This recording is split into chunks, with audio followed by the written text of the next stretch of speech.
Hello, all. Welcome to another workshop by Ability. I am Shivani, your host for today. It's a pleasure to have you all be a part of today's session. Hope you're all doing good and are keeping safe. The topic for today is Behavior Management and Modification Part 3, where we will be talking about functional communication and social skills training. It is by Ms. Tejashree Majumdar Gambhir. She is a psychologist and a behavioral intervention expert. More about her a little later. Before that, we have a quick introduction about ability. Every child is unique and wants to thrive. Excellent carers can help a child blossom. To achieve excellence, educators and therapists require years of experience and mentorship.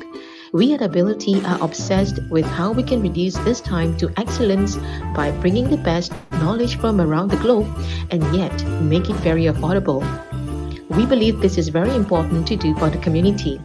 Please join us in the movement to bring out the best in every child. As part of the movement, Ability has developed a free comprehensive school program through consultations with experts from various countries such as India, Philippines, Singapore, and USA. This program covers everything we need to know to help children with special needs in mainstream schools, starting from early childhood development and delays to knowledge of special needs conditions, setting up the right school environment, and finally, challenges and application of appropriate interventions in real life situations, all with the objective to help our educators, therapists, and parents improve the outcome of the children with special needs. This program comprises of 10 modules, and each module is delivered through live and on-demand workshops conducted by our expert practitioners who will provide all members with proven evidence and practice-based strategies and techniques which we can apply in our own respective settings. Depending on your needs, members can choose to attend the complete program or just one module and even just one workshop. Members can learn at your own pace, whenever, wherever you are via live and on-demand workshops. E-certificates will also be issued for the completion of every workshop, module, and program. In addition to the workshops, our experts and ability team have specially created several resources for you to download and share with anyone who can benefit from them. For every workshop you attend, we will also be sharing the relevant resources with you before and after your learning. Ability community members can also create your own resources and share them with the community through our platform. With this, there'll be many more resources and support coming your way. So spread the words to your families, colleagues, and friends about this free program and get them to sign up for the workshops. Together, we can impact more families of special needs in this world. Thank you, and we shall see you at the workshops.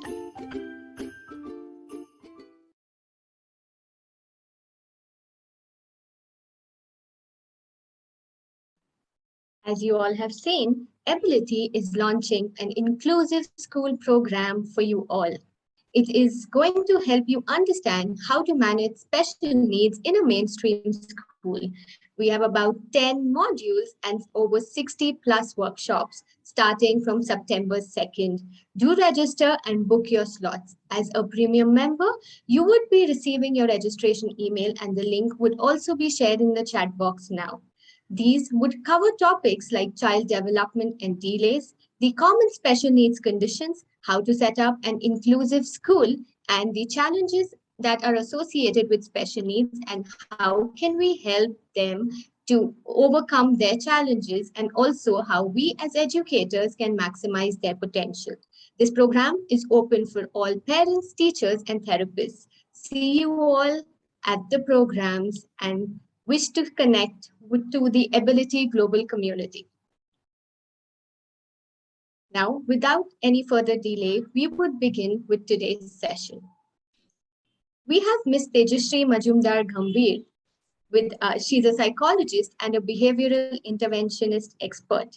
She has years of experience as a panel consultant for special needs at the Sahyadri hospitals. She's also an inclusion facilitator at Power Public School in Pune. She's worked with individuals with special needs and their parents through evidence-based therapy approaches. Ma'am advocates training and empowers parents, teachers, carers to increase their overall quality of life. It's a pleasure to have you, ma'am, with us. Now I hand over the podium to you. Thank you so much. Thank you so much, Shivani and Ability team for another opportunity for me to connect with all this beautiful audience and have another wonderful experience. Right. So today we are going to look at these things. Right. So we are going to talk about. We talked about different aspects in behavior modification and management, right? So we first spoke about behaviors, how to understand them, how to measure them, how to analyze them, how to first even understand how a behavior can be observed, can be documented, can be analyzed into A, B, and C. Then we went ahead in terms of understanding the conceptual framework behind the challenging behaviors and special needs, and even other scenarios and other special needs. So neurologically driven behaviors, the functions of behaviors and everything we saw. Then we turned to the functional behavior assessment, the functions, and slowly we are migrating now into the end of it with all the techniques that we can apply. So we have been looking at some antecedent-based techniques, some consequence-based techniques, and today's topic that we have focuses more and more on antecedent-based techniques, right? So the functional aspect of communication and the value that it gives in terms of reduction of challenging behaviors is tremendous, and we are going to discuss it at length. And also the less discussed or maybe less focused at times is the social skills training, the training into how you can incorporate your individually learned social skills into the environment and everything. This all we are going to understand. What are the different approaches that are there into teaching communication skills to children with special needs, especially autism, and all these other things we are going to watch. Right. The best part about is that, as I said, that these are antecedent-based techniques. So we saw that there are these two parts in uh, the overview. We will get to see that we saw some consequence-based techniques, which were like extinction, or other techniques like RIRT, the response interruption and redirection procedures, and all those sort of things. We also saw some differential reinforcement techniques and everything. So those were consequence-based techniques. What is consequence-based technique is basically that the behavior has passed already, and then there is a consequence, and we are working at the consequence stage in terms of either increasing or reducing the behavior, right? So antecedent based techniques, on the other hand, gives us a leverage on working on the child, working with the child even before the behavior occurs. So we are actually bypassing the behavior by doing a lot of other techniques and a lot of modifications in the environment. We're thinking about what can be done best so that the child doesn't engage into the problem behaviors in the first place. So that's why antecedent-based techniques is a very, very powerful approach. And a good behavior modification plan will always have, at least will consider more in terms of including more antecedent-based techniques and a lesser consequence-based techniques. Obviously, whenever it is necessary, we will apply both. Whenever it is necessary that the consequence-based techniques are more needed, we will apply that. However, antecedent-based techniques will get us, get us the tools, the way of thinking where we can actually stop or prevent the behavior from happening. So we can actually avoid a lot of things, such as the child going into negativity, reprimands, maybe punishment procedures, or even consequence-based other procedures where we are withholding the reinforcers or something like that. So that's kind of, something that the child might not like. So, and the interesting part is that there are tons and tons of techniques into antecedent based intervention. And there are only a few things that I can share with you, but I'm hoping that when we are, having the Q&A session, at that time, I can probably give a lot of inputs in terms of what other things are as we can use as the antecedent-based intervention and everything. Okay. So when we're doing the recap, as I said, the behaviors are uh, the means in which the children with special needs often communicate. By now, we spoke about this line, in each and every aspect, in very much greater detail. We spoke about how children with special needs often tend to use challenging behaviors as their mode of communication, right? So we will throw some more light into it because we are going to focus on communication. And the important part over here is to remember again that the consequences maintain behavior, all right? So any behavioral pattern, any behavioral chain, any behavioral repeated episodes, if you're seeing, that means that the consequences that the child is getting, or we might not be able to see them directly from our eyes, but the consequences that the child is getting from that is definitely maintaining those behavior. It is desirable for the child. It is serving the function, which could be any of this thing or a condition specific behavior or the symptom that the child has, but definitely it is serving the function, the purpose of that behavior, right? So that's why the behaviors are maintained, because the consequence is desirable, right? So these are the few things from the recap we want to take on further with us when we are going ahead for the journey of this workshop today. And with having said that, again, I would like to say that this in no way is a training workshop. It is just because ABA and all these other evidence-based approaches is such a vastly developing field, and there are so many new studies, techniques, and researches that are coming up, that we need. It's a great platform for us to know and understand where we stand and what all is there out in the field, and what we can pick and choose based on the right evidence base and the research that is there for the technique, right? So it's a very good beginning step, as we can say. And having said that, let us now take our journey through the workshop. And the first thing that I want to ask you is this. So I'm going to open my chat box, and I want to understand what your responses are when we say, what do we communicate? So whenever we are communicating with somebody, what do we communicate? Right? You can just tell me. I'm opening my chat box so I can see. Smile, thoughts, needs, feelings, information, fantastic, ideas, problems, requests, motivation, message, yeah. Fantastic responses, wonderful. So you guys already know what we communicate, right? So I can see that I already got a range of responses on what do we communicate, right? So it's not just when we are communicating, it's not just commenting, right? Or it's just not a dialogue to and fro. We are trying to communicate our ideas, knowledge, feelings, experience, our problems, our wants, our needs, our thoughts on different stuff, right? Our experiences, right? So these are all the things that are a crucial part of communication. So what we need to understand over here is that when we're looking at a child with special needs and we're looking at a communication profile of the child, even though the child is verbal or non-verbal, what is the content of the child's communication profile? So whether the child is conveying needs, only needs, or whether the child is also trying to convey some sort of, ideas, or even though the child is not vocal, the child may still be able to share something by pointing or gazing.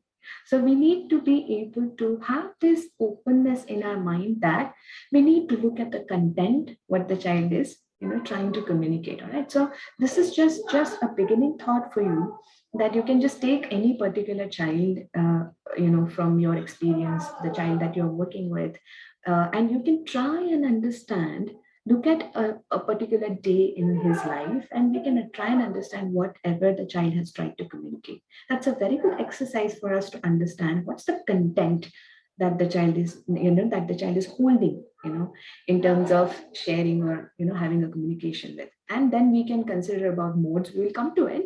However, this is the basic, gist of the content that, we present with our communication styles and everything. Okay, modalities. Then if we see that, so this is another, let me minimize the chat window. Yeah, so this is, hello? Ma'am, just a moment. Your volume is too low for our attendees. It's a request if that could be settled, and a lot of background noise, ma'am. So if you could Okay. settle that, that would be of Yeah. great help for all our participants. I'm Thank holding you. the mic in the right place, so I hope, is that okay? Yes, it's much better now, ma'am. In between it went, so now it's much better. So there were a lot of requests from the attendees so that the audio is clear. Yeah. Thank you so much, Do you want ma'am. me? No problem. Do you want me to stop my video so that I can get a clearer bandwidth for the audio? Do you want me to do that? Maybe you can tell me after again. This is better, ma'am. All right, all right. Sure. Okay, so Again, I'll if it continue like persists, we'll this. do. Yeah, just a Yes, second. yes. Okay. Thank you. Yeah, let me settle for the background noise. My son is there, so. Yes.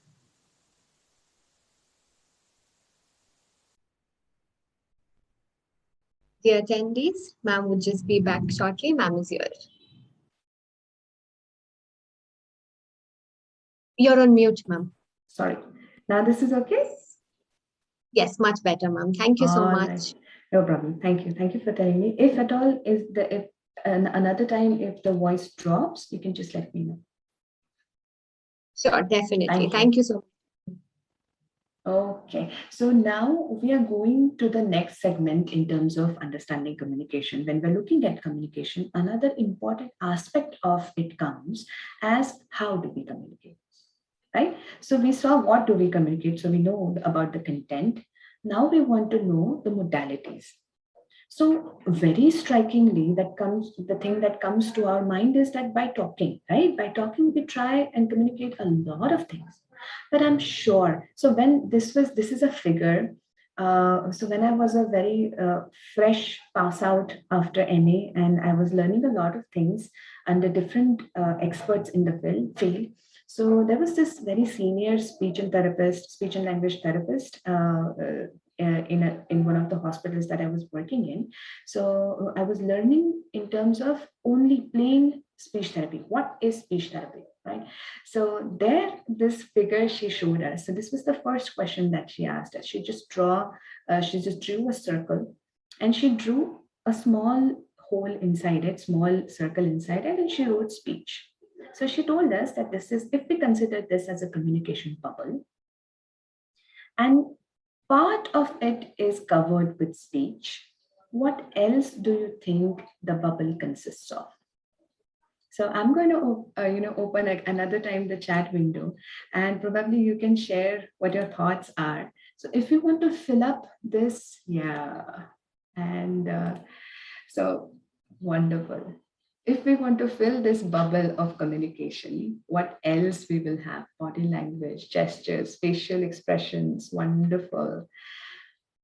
Right? Right? Yes. Can you hand movement, actions, signs, tone of voice? Fantastic. Now you're doing some thinking. Yes. Mannerisms, social media, like visual, fantastic. Tone of voice, yes. Touch, fantastic. Fantastic. Sounds, so that it goes back to written words. Awesome. Awesome. Awesome. Wonderful.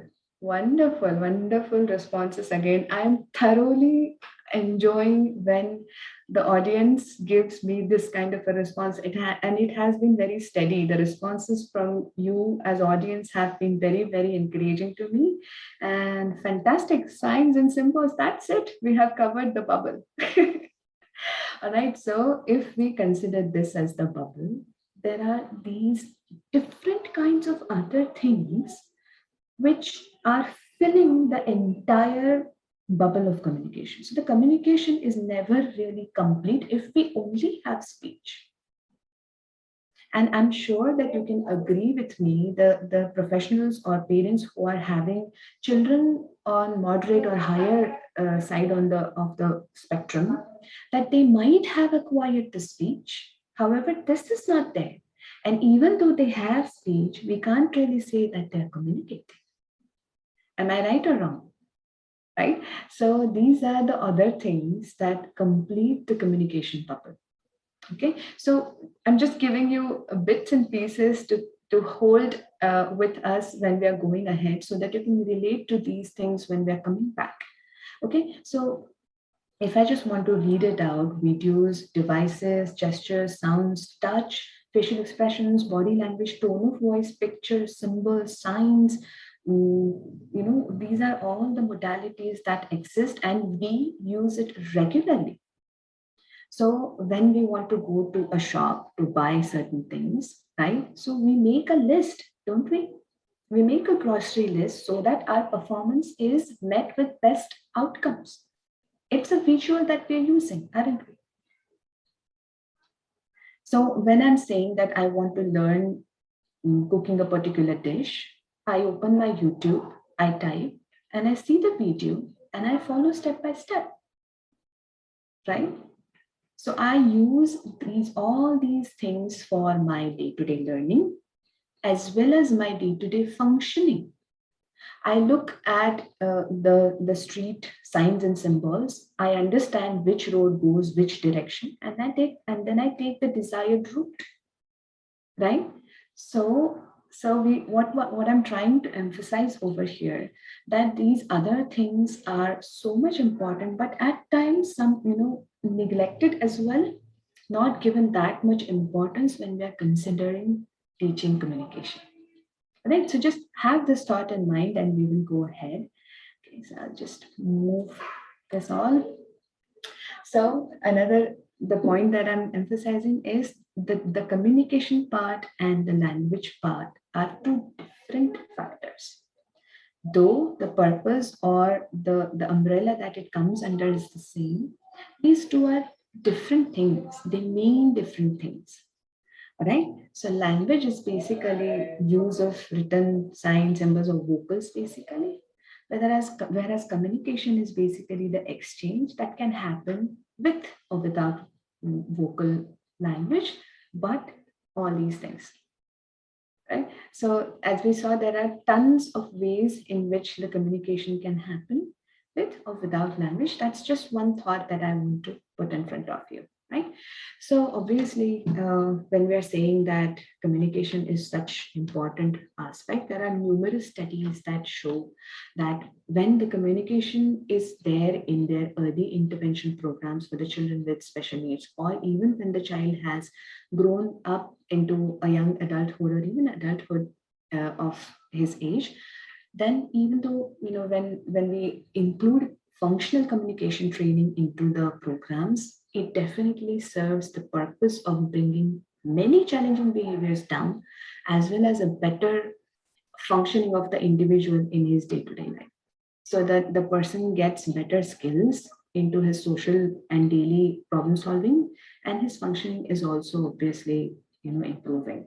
So interventions, early childhood interventions with responsive families and teachers, right? This is a very important part to understand over here, is that the teachers, the parents, the therapists that the child is working with, if those people believe and understand how and why to foster communication approaches or communication attempts, that's when you see a drastic change in child's functional communication. So for example, this is a very new thing that I am also learning, that there is this child that I work with, very intelligent child, wonderfully intelligent, very high functioning child. She is just 8 years old, and she she is so assertive that you won't even believe. So I was working with her, and for a certain days of time, I kept a track of the data that I was experiencing challenging behaviors from her side. So I just noted down how many times it is happening, what kind of things are happening. So I made a table, I tallied and got some data and I presented it to my mentor. Then she actually made me understand that I'm not fostering her communication approaches. So the differential reinforcement that she helped me understand to use it over there helped me tremendously turn the table around. And today, my tally marks are almost to 1 or 0 or max 2 in her challenging behaviors. So what I did was basically she was trying to communicate with behaviors that the task wasn't interesting, that the reinforcement was not appropriate or enough, and that she was bored doing the same thing.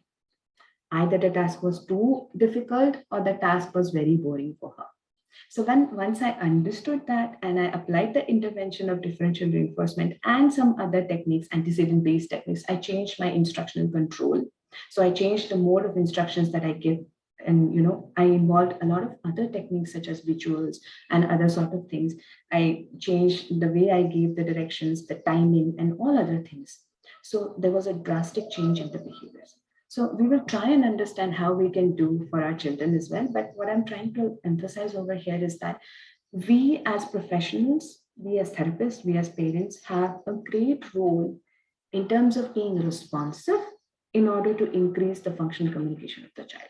Right? We'll come to it how we can understand that and everything. So yeah, before I even go into what kind of challenges arise when the functional communication is not there and everything, I know I'm very, very sure that all of you who are attending are maybe parents or professionals who have worked with these children. They have gone through a variety of range of these things. So I would just want to give another scenario over here. I'm opening my chat box again. So the scenario over here is that when let's imagine that we like you are trapped inside a big box and you are tied, okay, and your mouth is also covered. The room is closed and you are inside the box, okay. So what will you do? So I've just opened my chat box and so I just want to understand. Kick the box, squirm around.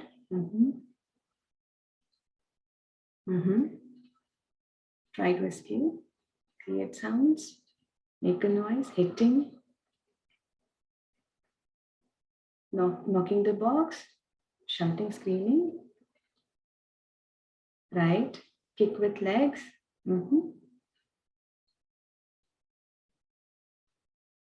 Yeah, you'll be irritated, yes. All right. So all the responses that we are seeing in the chat box, can you identify them as behaviors?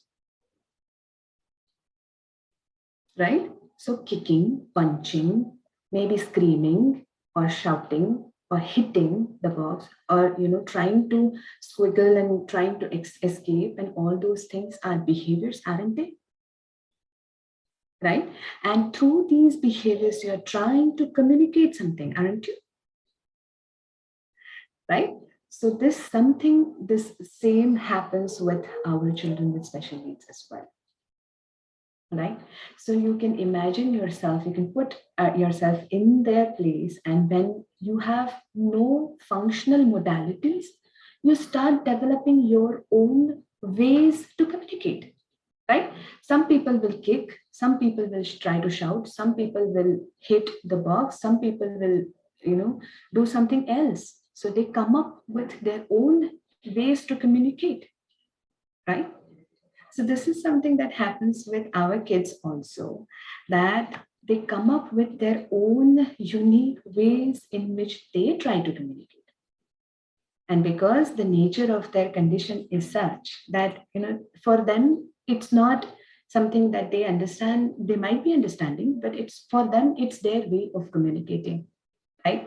So these are the kind of, presentations of behaviors that they come up with, and they use each of these behaviors uniquely when they're in different situations when they can't really functionally communicate.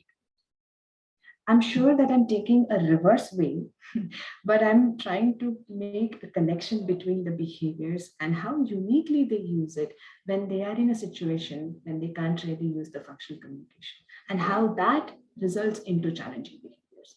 So you all have seen children who come up with stereotypies, right? They make up words or they make up lines and sentences, which is neologism, which is the symptom, right? Which is one of the symptoms, in very peculiar symptoms, that is standout symptoms of autism. Then you can say that even though they have developed language, they may not use it the way normally we use it. So the prosody, the grammar, or the use of the arrangement of the words, all those syntax and all those problems will be there. So these are all the presentations that we see, nor they are many times good at understanding or using the non-verbal skills, right? So either their gestures may not be appropriate, they might be very stiff, or the tones of voice will be odd, not, or very monotonous or something like that. So, all those things are there, which are part of communication, which arise due to lacking communication skills, right? And most commonly seen and very, very important peculiar is that the need-based communication. So most of the times children on the spectrum will only do this. They will do some communication, but it will be only need-based. Believe me, I have seen children who are fantastic in their language, who are old enough, and also even they are younger.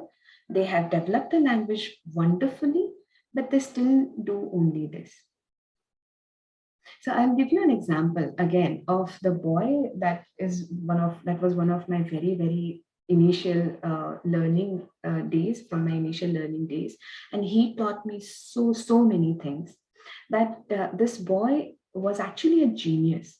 He was on a higher functioning side. He had developed language, but he would never use it.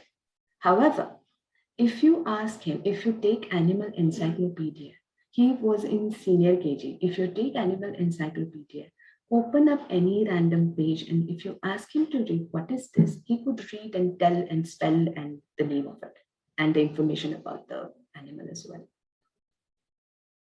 But if you ask him, what is your name, he wouldn't reciprocate. If you ask him, do you want to go to bathroom, he wouldn't reciprocate. If you ask him, what happened to you, he wouldn't be able to tell. If you ask him, are you thirsty, no response. Instead, when he wanted to go out, there would be severe behaviors. Instead, he would just lie down in the class, arranging all the ABCD cards that were there, getting even the flashcards from another classrooms and lying it down all on the floor and looking at them. Right? So these are the kind of profiles or the presentations that come up when you can understand the triad over here the best in this example, right?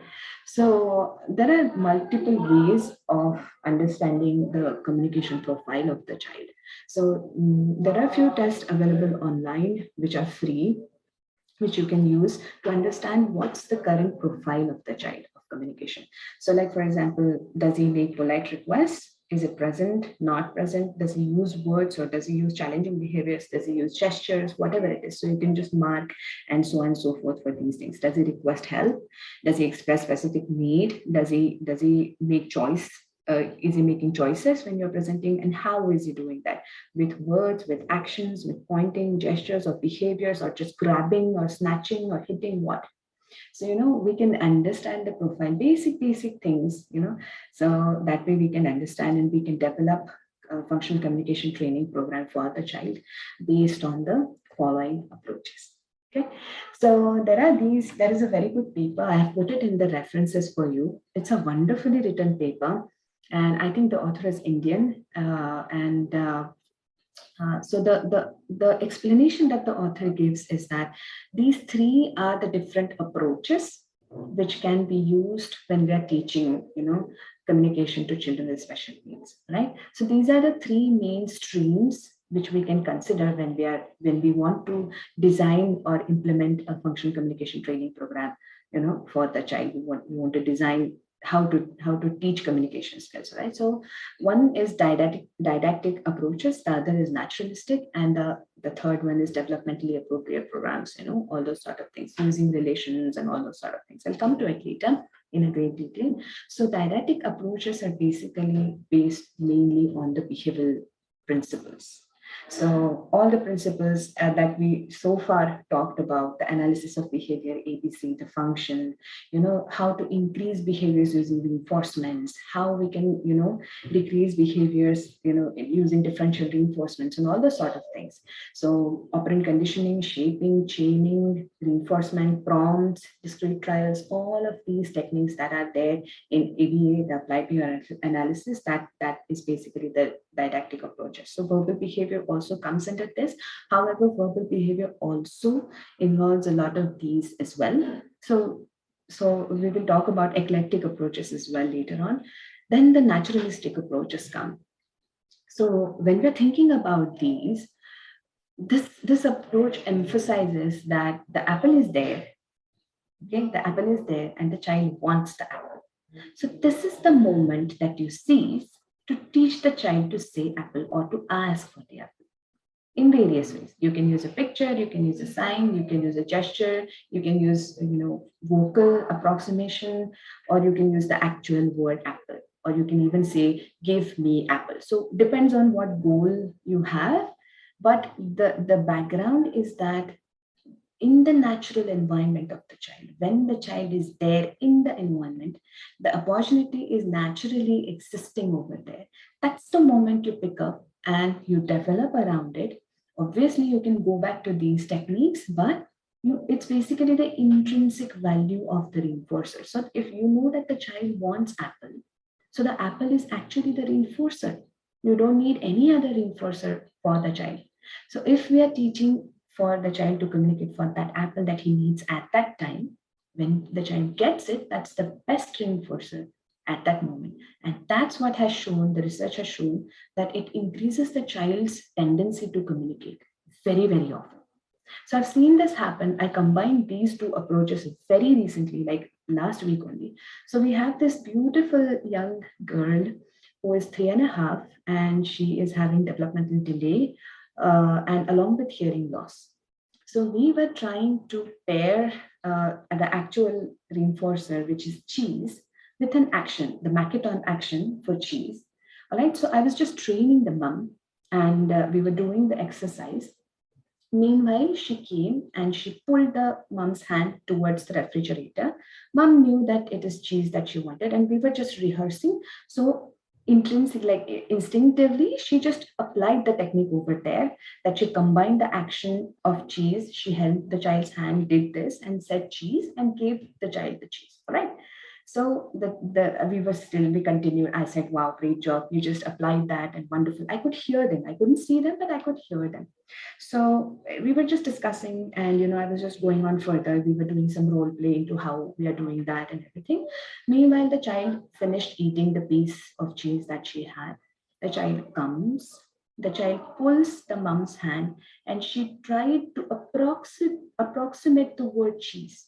This child has not done any approximation except I. So beforehand, I was doing a lot of echoics with her, saying be, ba, ka, mu, whatever that is. So I was just trying to get an assessment in terms of whatever her echoics repertoire is. But this happened in front of my eyes. And I was like, has she been articulating before? She said no. Mom said no.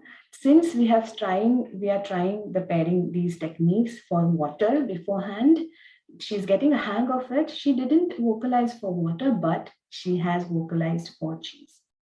And this was just the second pairing. And this was so wonderful to experience. I didn't expect that this will happen, but this happened.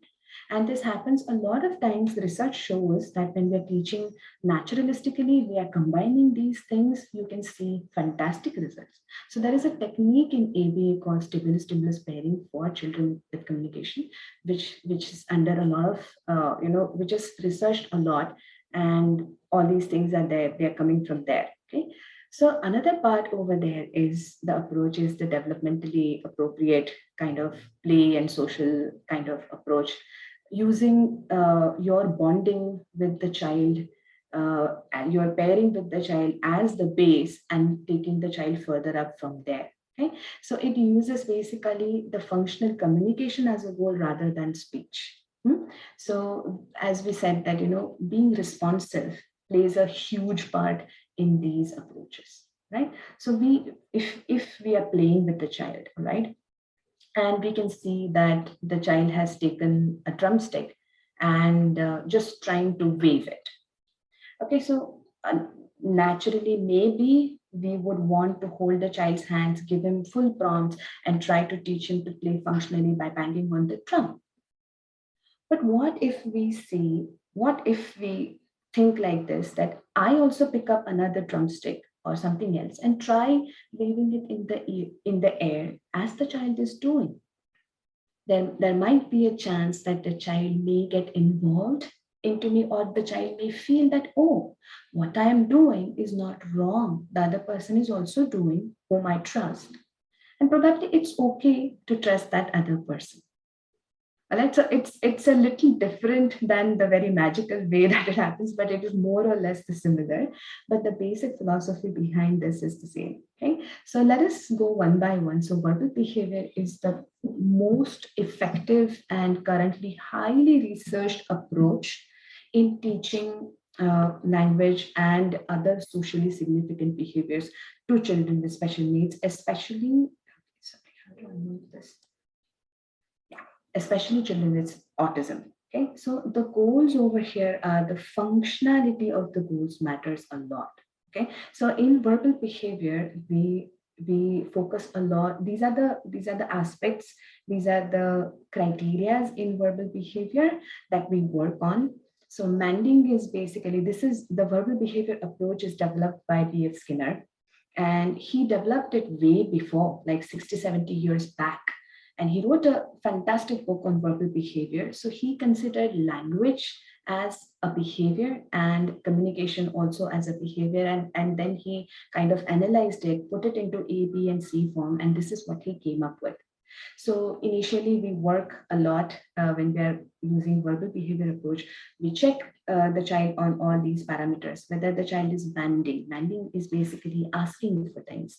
So manding can happen for tangibles like items, asking for attention, and asking for information. So there are these three levels which we work on. So depending on the strengths and needs of the child, whatever the current repertoire of the child is, we work on that.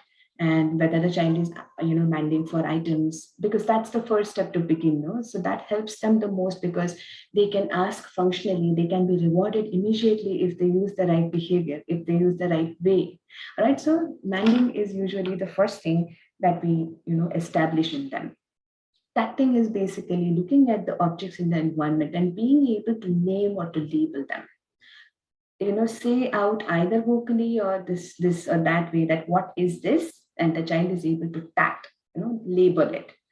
Then comes echoics, whatever I am saying, whether the child is able to repeat it back. So most often children learn language like that, no, when we are growing up. The echoics is a way when we imitate the other person's vocal behavior, verbal behavior, and then we do that. This happens for non-vocal behaviors as well. Intraverbal is when one person asks the question and the other person answers. The other person asks the questions and the first person answers. So intraverbal is basically to and fro, give and take, that part. Okay, so these are the various I'm just giving a broad idea about what we work in verbal behavior into. Understanding of the world around us by function, feature, and class of different things. So when, for example, when we talk about things, we usually have this in our repertoire beforehand, so that we have the content on which we talk. So for example, if I want to talk about a book, so I know what are the features of the book, right? What is the function of the book? and obviously what class this belongs to. So is it a comic, is it a comedy, or is it a suspense, that way. So there is a lot that goes into teaching verbal behavior to children. It's wonderful, very, very wonderful and effective. So these are the verbal behavioral profiles of different children. So in the very, very basic level, you can see that there is this manding, tacting, listener response, and all those sort of plays, social imitation, and all those sort of things. Then we go to level 3, where we add the group skills. Then, we add the function feature in class in here. And then we go to the next level when we have some academic and non-academic goals as well. So social, reading, writing, all those sort of stuff. Okay. So if we see, so this is basically verbal behavior is basically a criterion reference test, which means that the goals in this verbal behavior profile are matched to that those skills of a 4-year-old. And believe it or not, this is a profile of a 9-year-old child. So the yellow dots, yellow boxes that you're seeing is the skills that he has acquired. So this child's, even though he is chronologically 9 years old, his communication profile or the verbal behavior profile is not even matching to that of 1.5 to 2 years old. Okay, so this gives us a clear idea in terms of which goals we need to work on, right? On the other hand, this is a profile of a child with autism who is roughly 4.5 to 5 years old. So they both are high functioning. They both have acquired language. So I just want to put it out in front of you. Even though the child has acquired language, the child is able to tact somehow, the manding might not be there, the play might not be there, the LRFFC might not be there. So this is the kind of clear picture that we get from verbal behavior profiles, right? So I just want you to understand what all things are there in the field which are evidence-based. So you start reading up about it, start gaining appropriate training into that so that you can help your clients or your students better, right? Then we go in terms of developmentally based strategies, where I said that, taking up child's lead, being responsive, following the child's lead, being creative, building up on what the child has got, there is basically matters a lot, right? So floor time is something that, there are different approaches, such as flow time approach by Stanley Greenspan. This is basically a very wonderful approach. As a beginner, I have studied this approach in a very thorough manner. And so Dr. Stanley Greenspan actually gives wonderful explanation into how we can learn how to play with our children. So this I have used myself also when my son was growing up and everything. So this works wonderfully. And it's basically you sit down with the child, you have some floor time with him. You sit down, get down on the child to the child's level is what it means basically. So he gives, Dr. Greenspan gives 6 stages and everything. So if you go on the website of floor time approach by Dr. Stanley Greenspan, you'll get a lot of resources over there and a lot of explanation in detail in terms of how we can incorporate play and use play as a method of teaching communication and different other skills, functional skills, communication skills, social skills, play skills, a number of things. Okay, problem solving, lots of other things. He gives a series of resources on his website, right? Then we have RTI. This is one of the very, very popular and very ancient kind of, this is there from a long time, this approach. So it basically states that the child will learn from you when he has established trust with you. Unless and until you have rapport, unless and until there is reciprocity, unless and until the child feels trusted in you, safe with you, the child is not going to learn. So how can we do that? So basically, again, we are going back to taking the child's lead, seeing what the child's motivations are, using them into your sessions. And, that's the way of connecting a pathway from you to that child so that the child learns from you, right? It's a very basic gist, but these are all the programs which focus on that, okay? Then we have AAC. This is another very commonly known and practiced, communication technique uh, for children with special needs who haven't developed communication skills as per required or as per their age or as per their expectations, as per their needs, let's say. So gestures, pictures, text boards, sign language, tabs, there are different such aided AACs and apps and devices that are there in the field right now.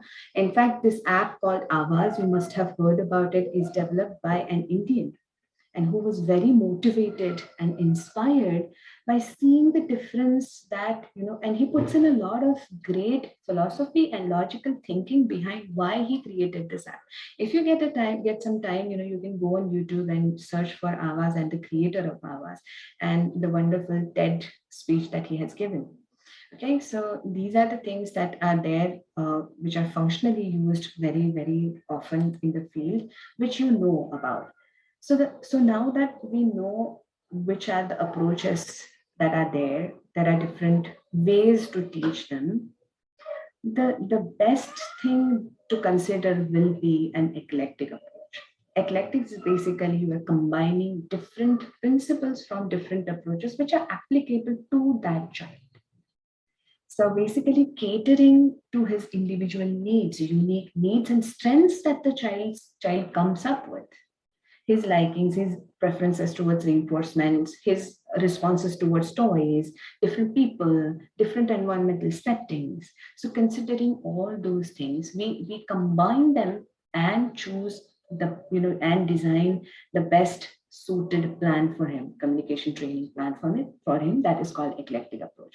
So you can combine different principles from different things and see how we can make the perfect or the best suitable communication development plan for the child. That's the best strategy to go about. Okay, so another important thing over here is that it is a must to include communication training, functional communication training into early intensive education programs for the child.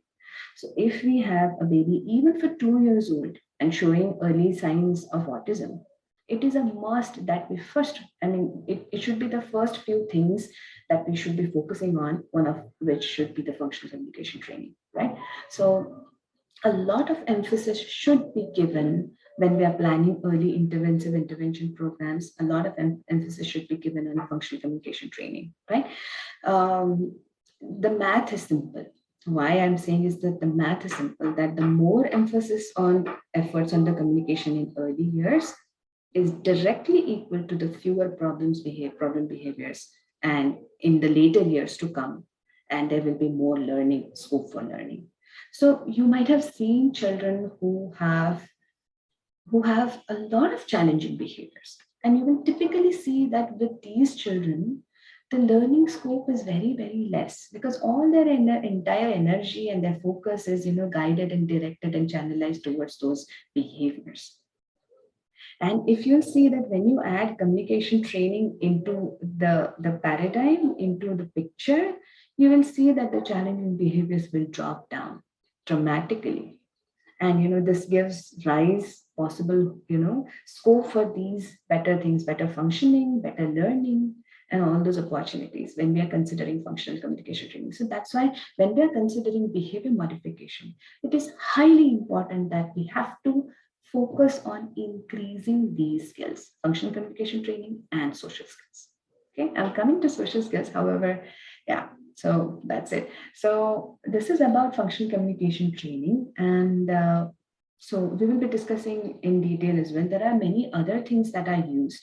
So if we are going to consider some few case studies as well. So when there is a specific problem, when there is a specific challenging behavior, how we can incorporate visuals into it, maybe different new methods into it that are there available in visuals. So there is a lot of in vitro and all those sort of training and prompts and all those sort of things that are there in ABA, wonderful things which can definitely help the child learn how to communicate and function effectively in that given social situation, which the child wasn't previously able to. Okay? Then we come to social skills. Obviously, we know social skills, what social skills are, so that they are the skills that help us function effectively as an individual, right? In the society, in the community, in the group. We have to be part of group every day. So anyway, the community is there. So we have to be part of community. We have to be part of group every day. And one of the basic things that these children lack is the social skills, right? Communication and social both are down. So obviously I mean, I don't have to explain this to you that why they face a lot of challenges and everything. So all these presentations are bound to come when they are not equipped appropriately, right? So you can see all these things. You must have experienced these behaviors, these presentations with your children, with your students, right? So the goal of social skills training is basically to teach these skills, but we have to be very, very specific in terms of how we want to do that. Okay, so we have to understand first, that there are different checklists available again online, which are there. You can use it from free resources from the online, as well as you can actually go and search for some very specific ones who will give you an understanding of the development, social and play, emotional kind of development of the child, communication skills and everything. There are many different tests available over there. So once you know, so this is basically a sample report. So this is from VABS, so Vineland Adaptive Behavior Skills. This is something that I did with a child who is having classical autism. So we can say moderate or below that. So this is there are three domains in VABS: so communication, daily living skills, and socialization and maladaptive behaviors. So out of that, when we consider the socialization skills domain, so this is what it comes. This is the presentation of the child. Okay, so we can immediately see that this much is expected, but this much only is the child's skills level. So we can immediately understand that this child needs immediate attention into imitation, probably playing games, recognizing social cues, friendship and manners, and all those sort of things. So this is how I understand which social skills I am going to teach to the child, and maybe in what intensity, in what and what approaches I might consider for that. Same way, this is another sample report for a child with high functioning autism. So you can see a drastic difference between the skill levels, how they're distributed. So now I understand for this child, I know I have to work on imitation, thoughtfulness, maybe sharing and all those sort of things, controlling impulses or something like that. Then transition is a big area where I can work, and manners. So immediately my IEP for that child is clear, right? So this is how I approach when I want to figure out a plan for the child. So obviously you can do variety of different other things. You may be already doing some assessments. You can take help of that, take the domains of social skills from there, and you can develop a plan and everything. So these are all the different techniques used. Okay, so a lot of like when we were initially learning under my mentor, we used to do a lot of group sessions with different variety of levels of children. So the best way to do the individual or group sessions in terms of training of group sessions, social skills groups, is we would combine children who had similar needs and similar profiles in the social skills. So I would go and look for children who will have a similar profile like this, 2, 3, 4 children. I'll club them together and we will start working on the similar goals, because they all have the similar goals to attain it. For example, let's say opening up a conversation, or taking a turn, something like that. And then I can gradually go on further, increasing the levels in that group and difficulty levels and all those sort of things. For another group I would create, where I will have children who have similar goals, similar needs, similar profiles in social skills. I'll club them together and I will start up with more advanced social skills which are related to, let's say, transitions, or let's say thoughtfulness, or imitation, or recognizing social cues and all those sort of stuff. So maybe I will start working on I will give all of them, make them sit together, and probably I'll just start with some signs and gestures, and I will ask them, I will encourage them to interpret those. So, so that, so everybody will learn, everybody will feel included, and okay, they can also learn being being the part of the whole thing. One more catch over here is that you may want to first train the child individually if you feel that the child is not benefiting from the group setting. Probably because there are other factors like imitation, learning, observational learning, which has not yet developed so much. That's why the child is not learning or benefiting from the program. So it is always a good practice to give a lot of training individually first. Then we add them into the group sessions or in the community or in the school, right? So this is the good practice to go ahead with. Games and activities obviously are the best way to teach the social skills and lots of other social problem solving skills. Basically, social problem solving skills are when we are in a social situation and how do we deal with it. So for example, I ask my friend to pass me the crayon and he says no. So what do I do? This is a social problem scenario. So we train the child with a lot of social stories, with visuals. We can do first and then boxes, and then he can choose from it. We can give full verbal prompts. We can just partially give prompts and help and probe, and all those sort of things could be done. So role plays are there, shaping and feedback, reinforcements, lots of things are involved in social skills training. Okay.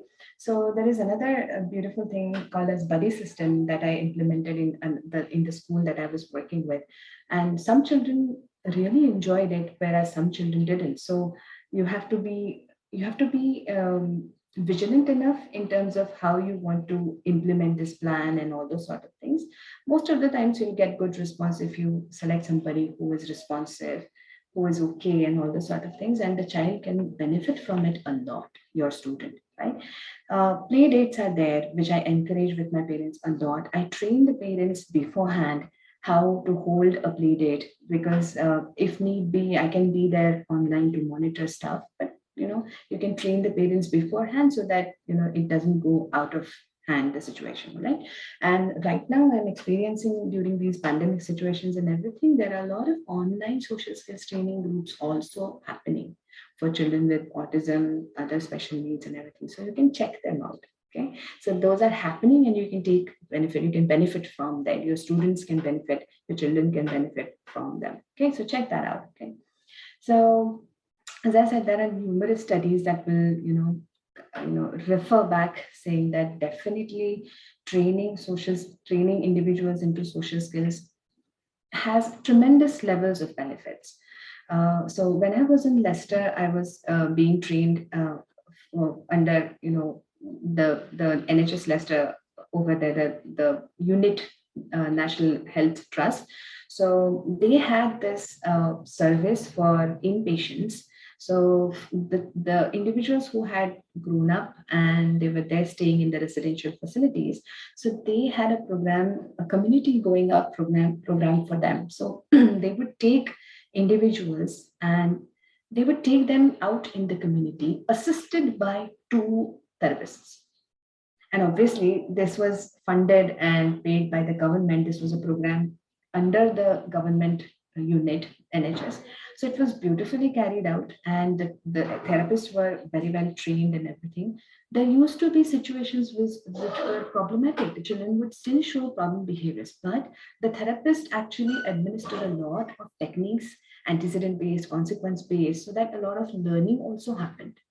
So we had this young individual, we had this young boy who was like 17 or something, and he had severe aggressive behaviors problem.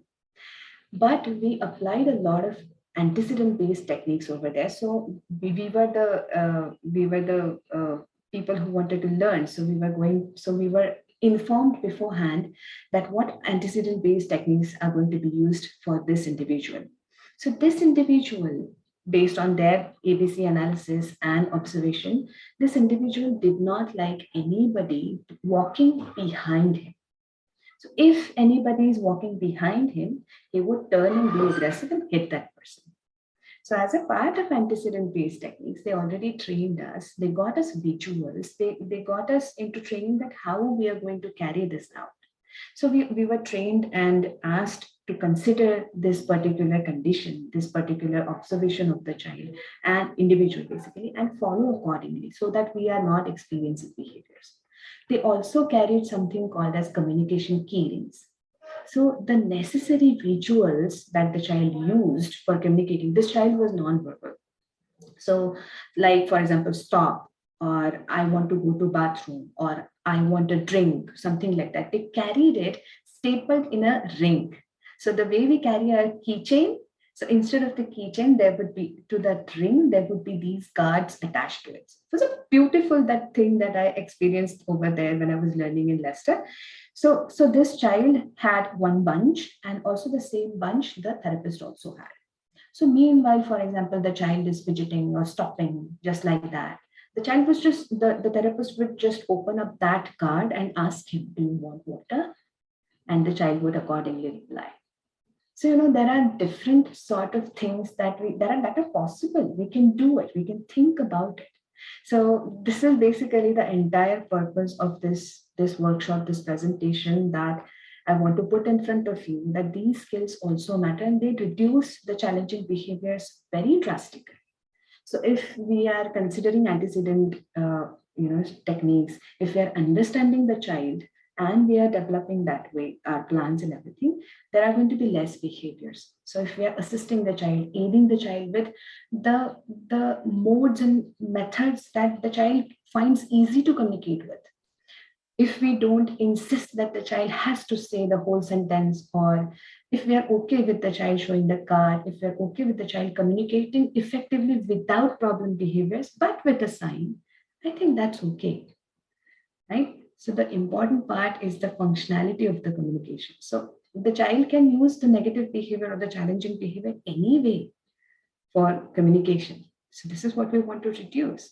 So instead, what we can do is something that we want to, understand. What are the approaches? What are the possible ways and everything? Okay. So play is basically another technique which is highly required in terms of teaching both functional and social skills, communication and social skills. So there are different stages of play. There are different types of play. There are 6 different developmental stages of play. And we will be talking about it sometime during the workshop series of ours. So I'll be talking in detail about what play is and how it matters and everything. So play is a serious business, all right? So yeah, so with play, a lot of things are possible is basically just I want to pitch, and yeah, that's it. So I am handing it back to Shivani, and we'll carry on further from there. Thank you so much, ma'am, for an insightful session. I'm sure the attendees would agree with me that the knowledge you shared was immense, and the tips and strategies I'm sure will be helpful for all of them. Now we'll be moving on to the question and answer session.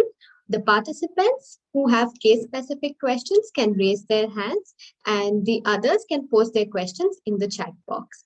But before we move on to that, let me take you through the exclusive resources section. As premium members, for a part of every workshop, you have resources that are going to be there. So in your account, when you go to Student Success, and you can come there and check the resources tab and come to exclusive resources. For every workshop, we have resources that are going to be useful for you. For the present workshop, we have added on a few videos on the communication strategies.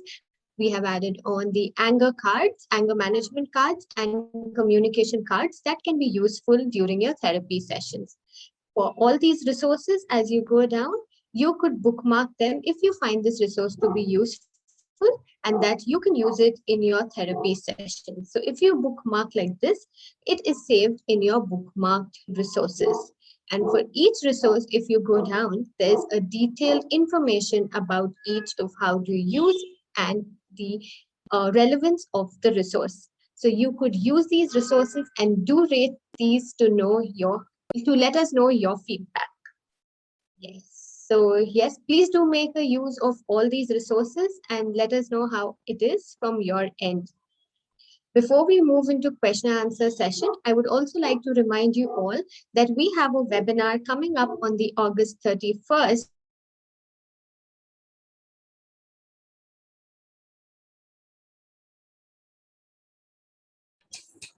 So as we have Shivani joining us back, I'd like to discuss with all of you about our upcoming webinar, which is happening on the 31st of August, where we'll be talking about oral health for children with special needs.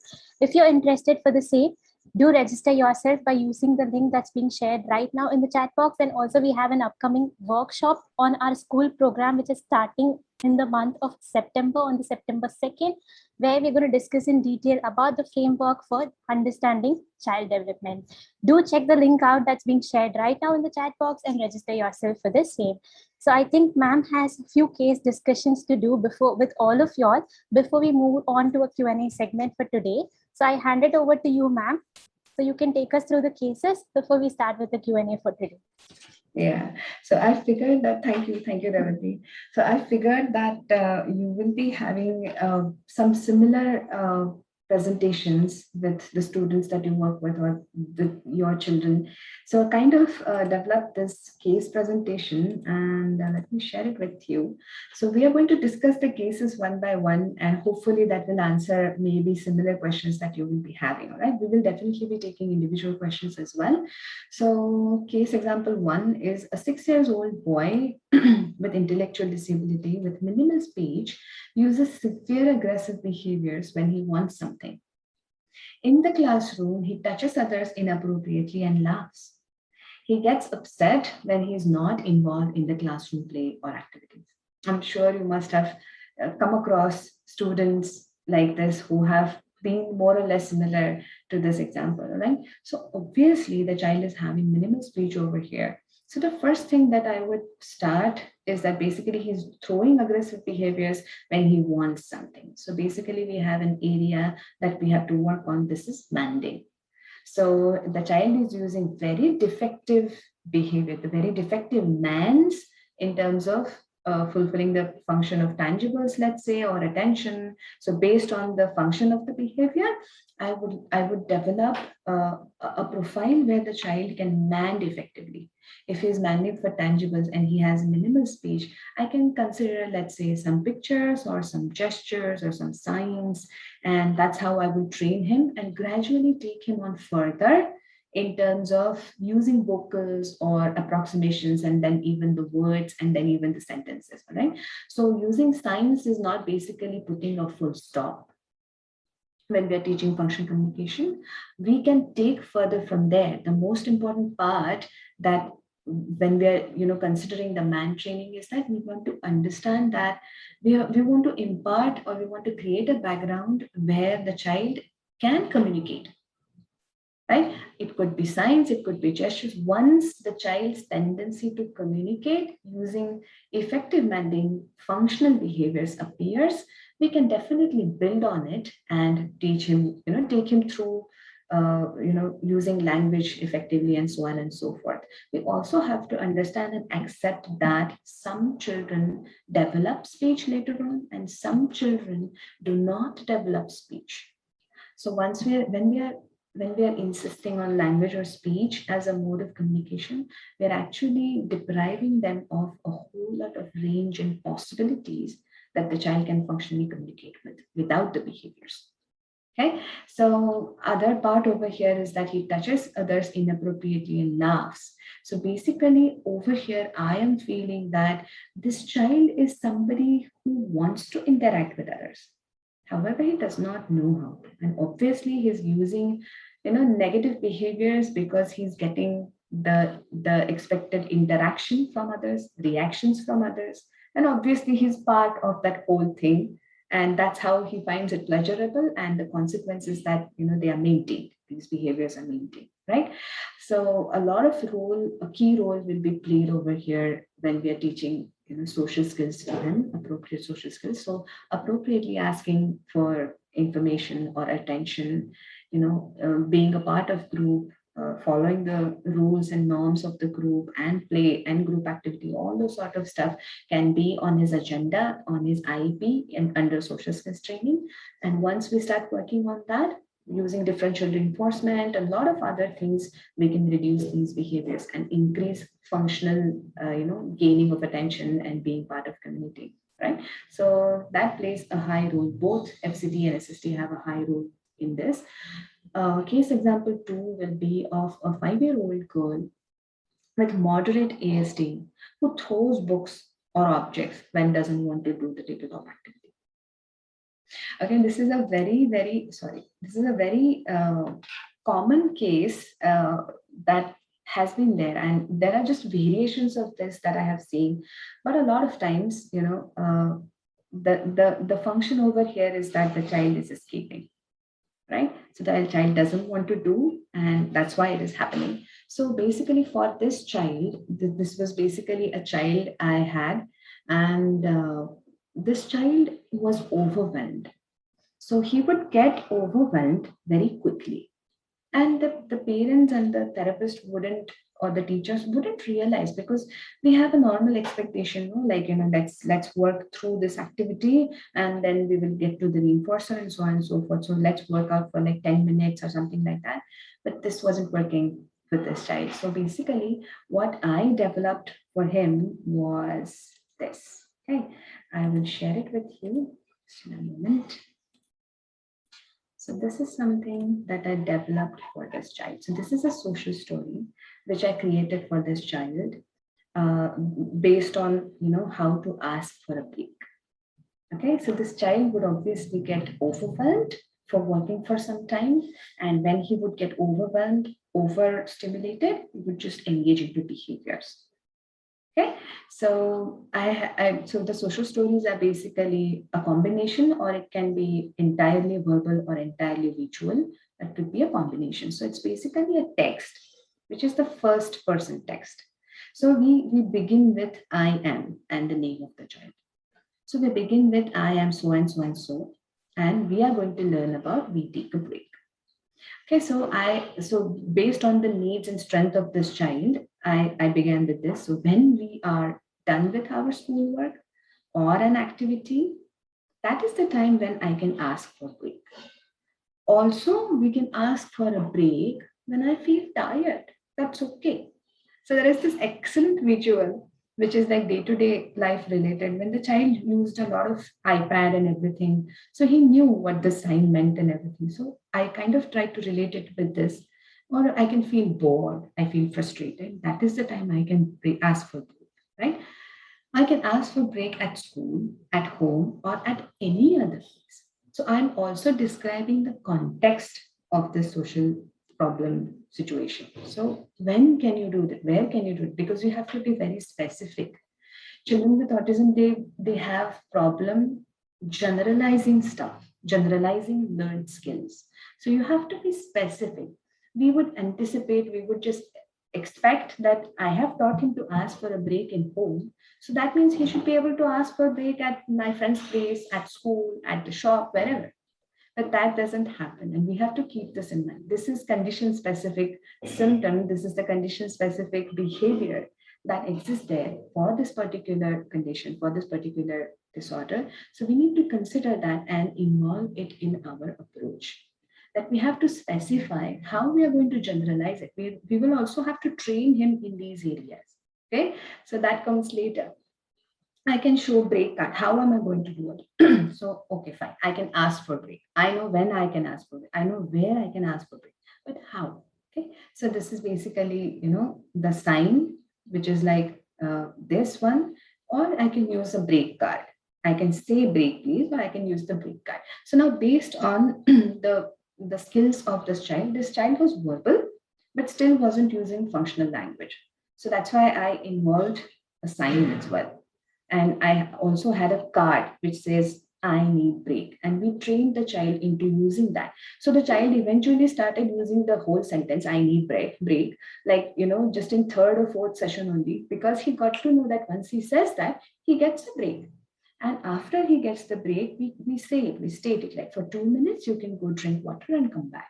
So obviously he will wander and here and there, but we also obviously re-engage him in the session and carry on with a lot of prompts and reinforcement and something like that. Okay, so this is basically all the stuff that this is the visual that I used for him, and obviously it has to end with some positive note that I can do it. I can ask for breaks.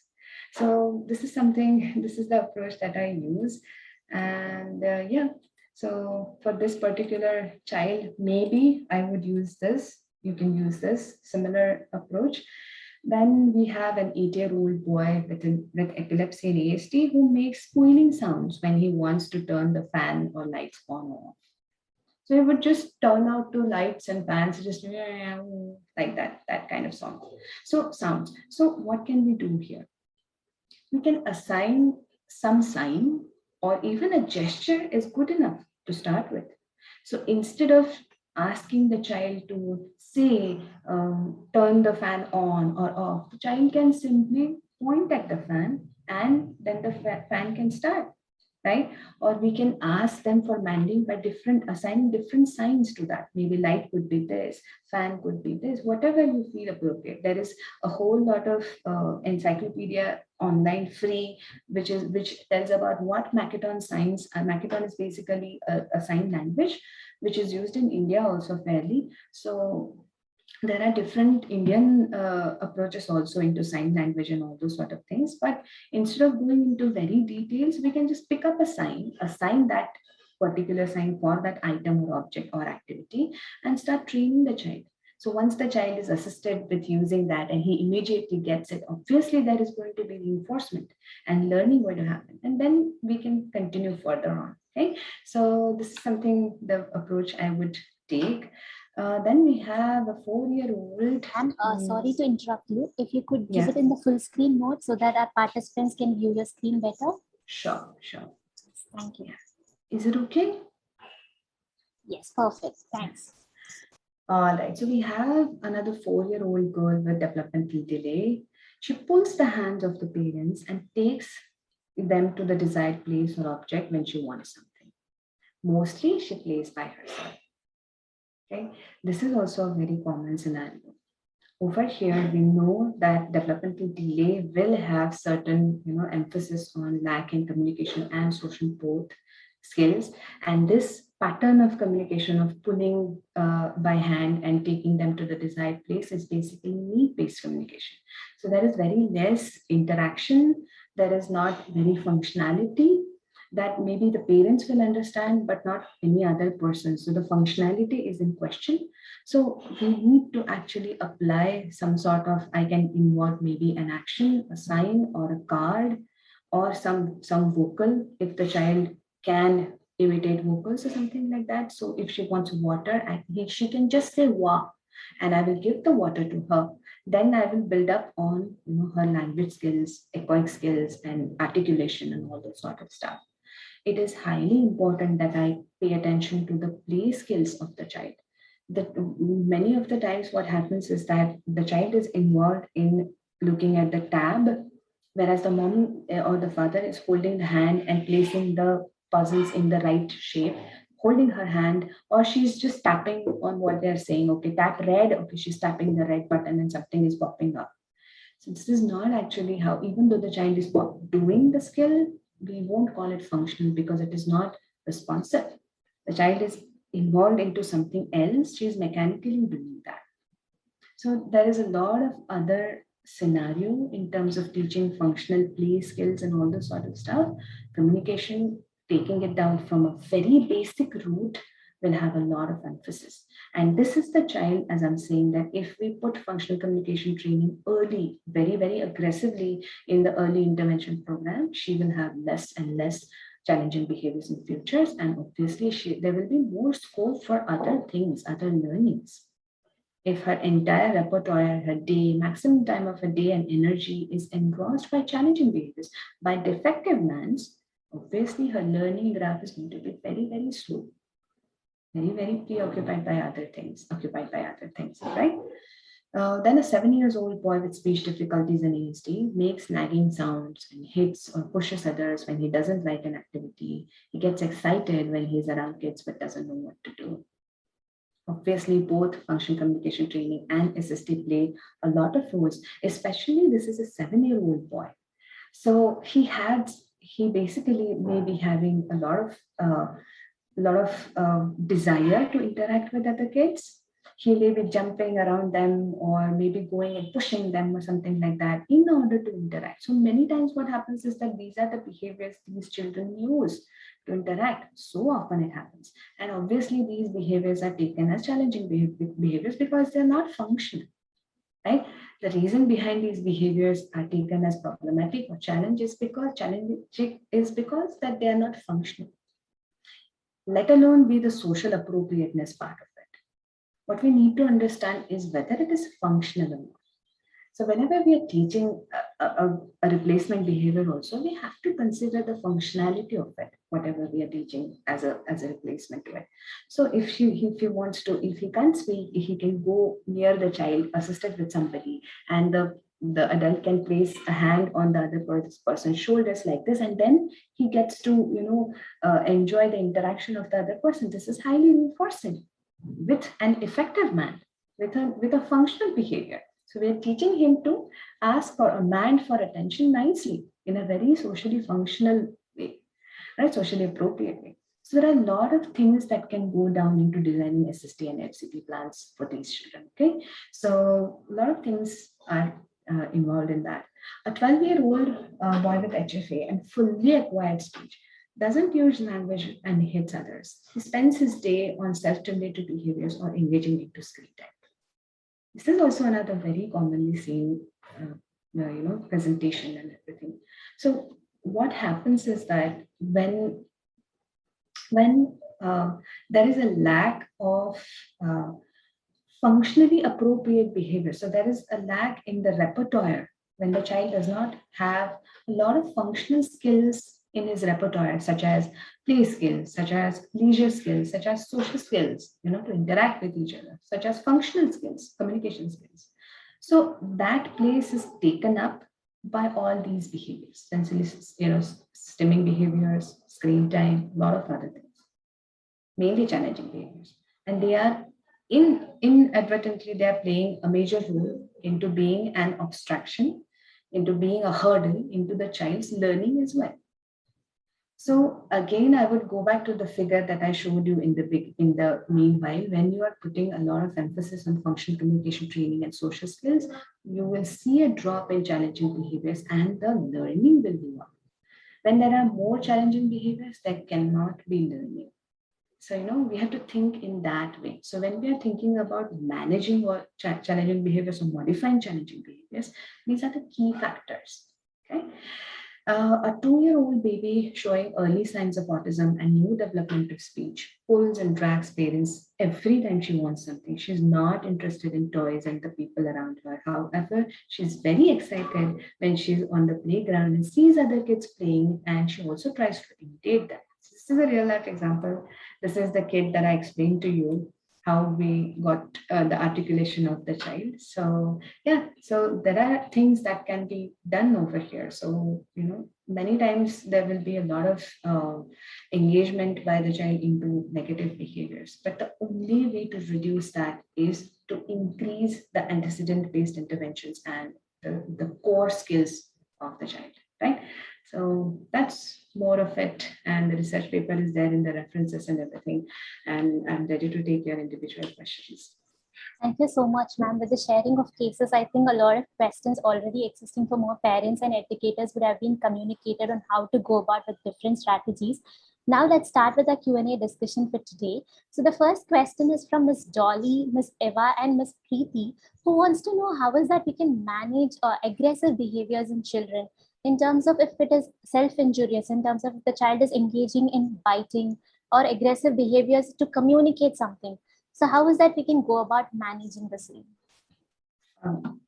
Fantastic example. This is all FCT is about. So FCT is basically that you understand the challenging behavior, go back to the function of it and replace it with a very functional behavior, which is a communicative behavior.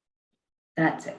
So if you have defined it, hitting, biting, whatever the behavior is, if you have defined it, so the first step will be to define the aggressive behavior, like hitting, he hits or bites or whatever, he punches, whatever it's kicks.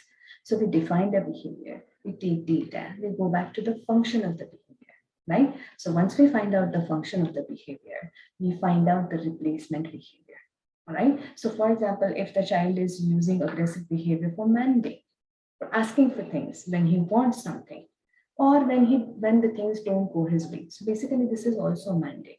So, based on whether the function is escape, whether the function is tangible, based on that, we have to find the replacement behavior. And that I have talked in great detail into the DRI, the differential reinforcement. So you can combine those approaches together and we can work it out a way. So that's how we can go ahead about it, right?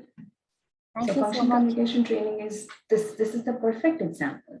So the behaviors are used for as a purpose of communication to tell you about whether the child wants something or tries to escape or whatever it is.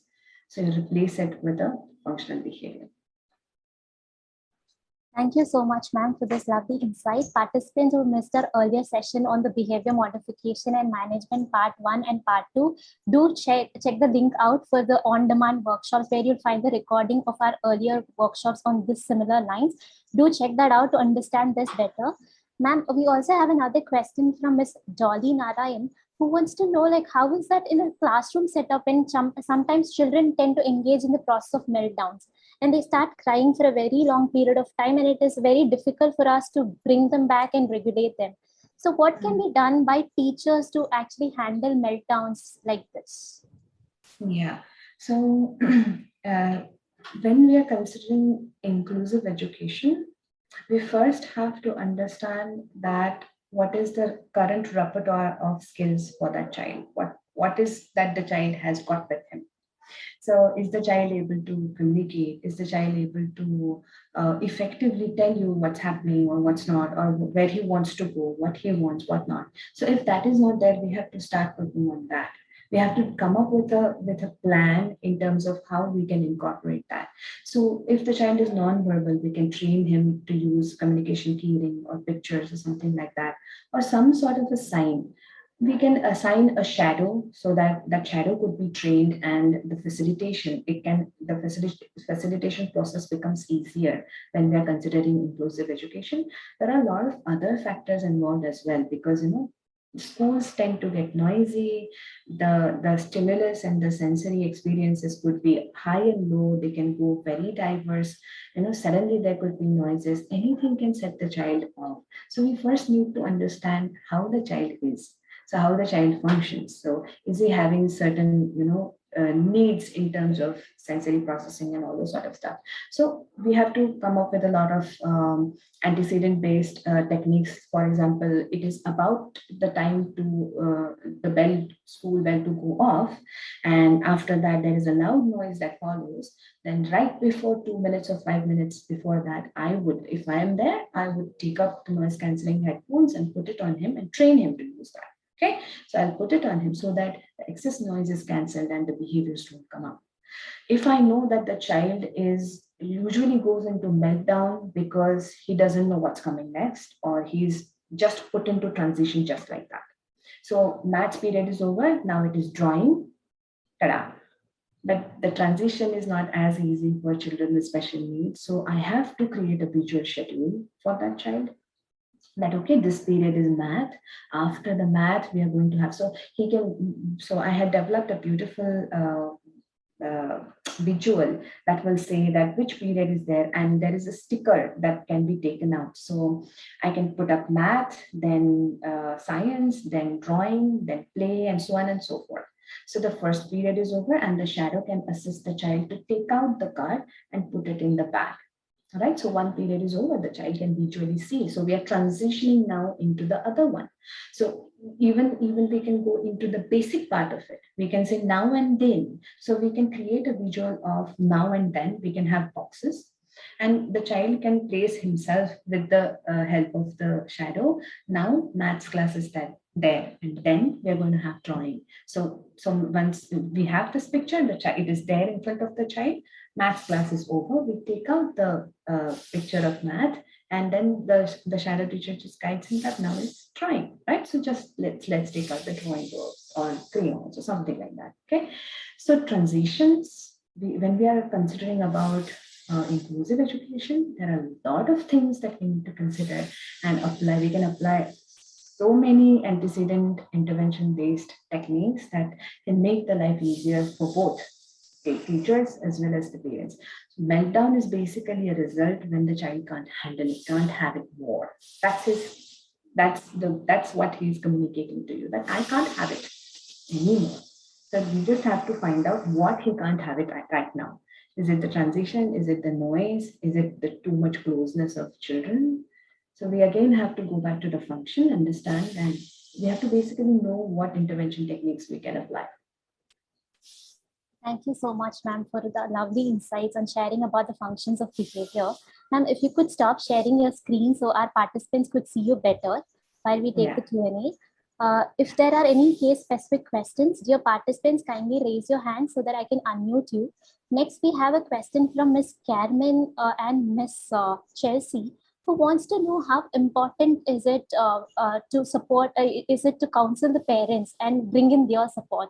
Sometimes parents are less compliant and sometimes they don't take the process very seriously. They start something, but the consistency goes on down as the therapy or the session progresses. So how do we orient parents about the whole process, and how is that we can bring in their support into the process? Yeah, this is an excellent question, and it is a very, very highlight of the therapy program that if parent involvement and parent training is not there in the intervention program, the program is less likely to succeed. Okay? So it is highly important that we train parents effectively, because we also need to consider that we come from the background of training into special needs, education, applied behavior analysis, behavioral therapy, psychology, whereas the parents might not be. And the important part over here is how effectively can you simplify the program and make them understand and involve them. So it has to be very simple, precise, clear, the intervention program and how you are involving them in everything, because they are the ones who are dealing with the children on a regular basis. When I look at it, the failure of any program or suggestion not being followed at home is that I put myself into their shoes. Okay, if I'm the parent and I'm being told, and if I'm not doing it, what could be the reasons? Okay, either the therapy program, whatever you have given me, I have not understood it at all, or I have understood it partially. Even though I have understood it, I find it difficult to apply, difficult to implement, because in that moment, probably certain other things are arising which I have no clue how to do the troubleshoot for that. So, for example, if I am training the person, the parent, for the child to use a particular card, and every time the child sees the cards and just throws it, how is the parent going to teach him that or use that particular thing? So I have to give the child, give the parent a fallback strategy also. So the training of the parent is something that needs to go in very much detail, because sometimes it's a lot that they have to process. It's a lot that they have to do every time. So how simple we can make for them matters a lot, and how precisely we can give them goals and directions and to-dos when or when not. So when I use that social story for the other child of asking for break, I first train the parent into using it. I first trained the parent, and this was a single parent who was living alone.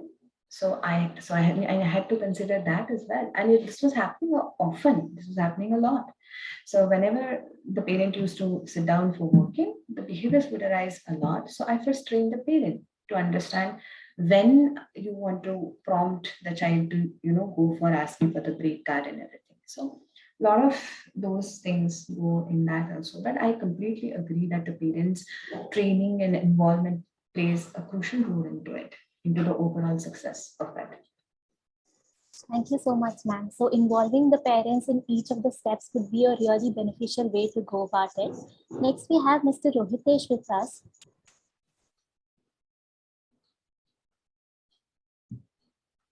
Okay, next we have Ms. Varsha with us.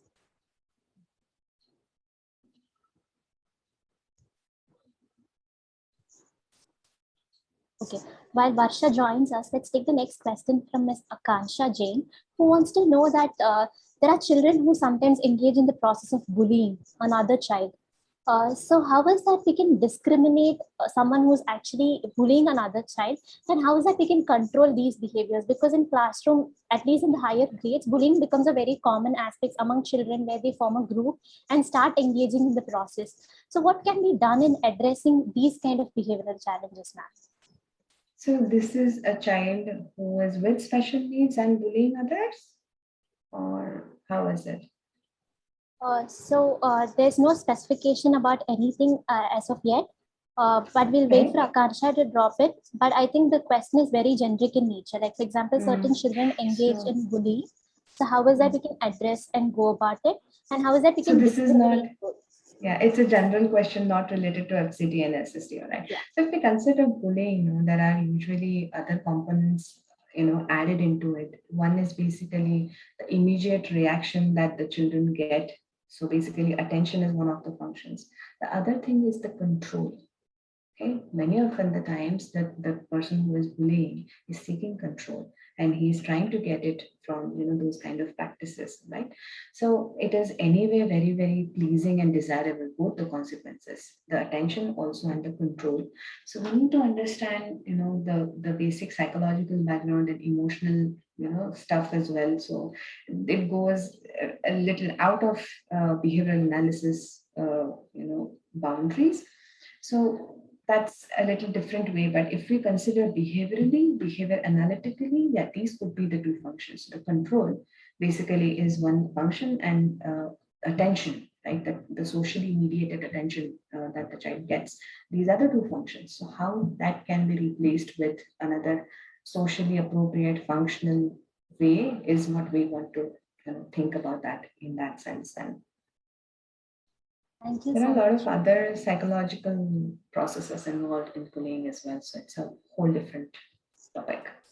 So Ms. Akansha has added, how is that she'll be able to discriminate both of it? Even children with special needs would sometimes engages in this process of teasing another child because of the challenges that they face.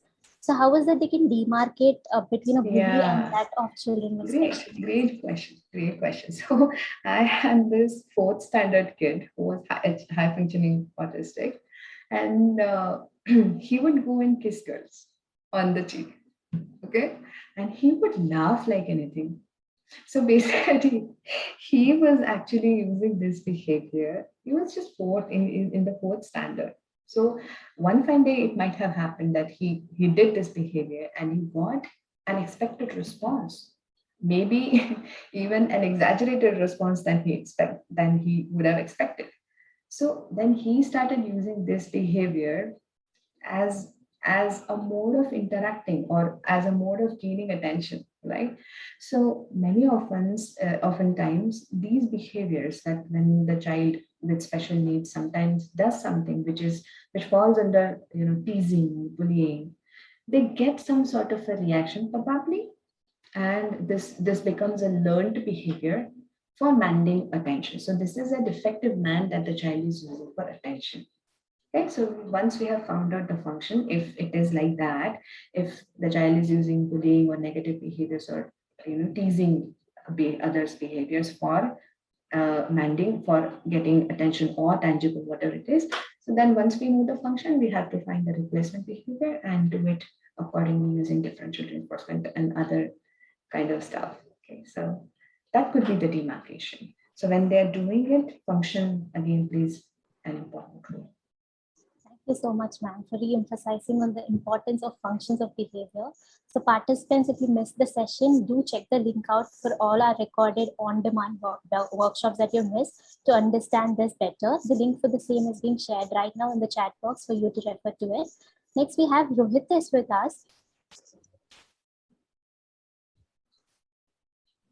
Yes, ma'am. Hello. Hello. Yeah. So my son is 16. He cycles okay, but I have trouble making him slow down on the corners. So if I am there, if I'm there, then he will slow down. But if I'm not there, he would not, and that is a bit of a dangerous thing, coming around corners and hitting into somebody. And he has fallen off his cycle because he was driving. I mean, cycling too fast, got injured. Sometime he was slow, and again he's fast now. and he understands, that this is dangerous, but now can't get over the behavior. Have you tried any kind of a visual with him on this? Tried any kind of what, ma'am? A visual. A Ritual. visual on it. Yeah, visual. So like a social story. So for example, the way I developed it for how to use a break card. So have you done any sort of this experiment with him? Totally verbal, and he goes to school. He's in high school, goes to Yeah. a mainstream school. It's not something that he would need a visual on, but if you want, I can try. No, it's not about him needing, we considering whether he needs or not. I would like to repeat again that the children who are there on the spectrum, visual processing is far more better, even though they have auditory processing capacities.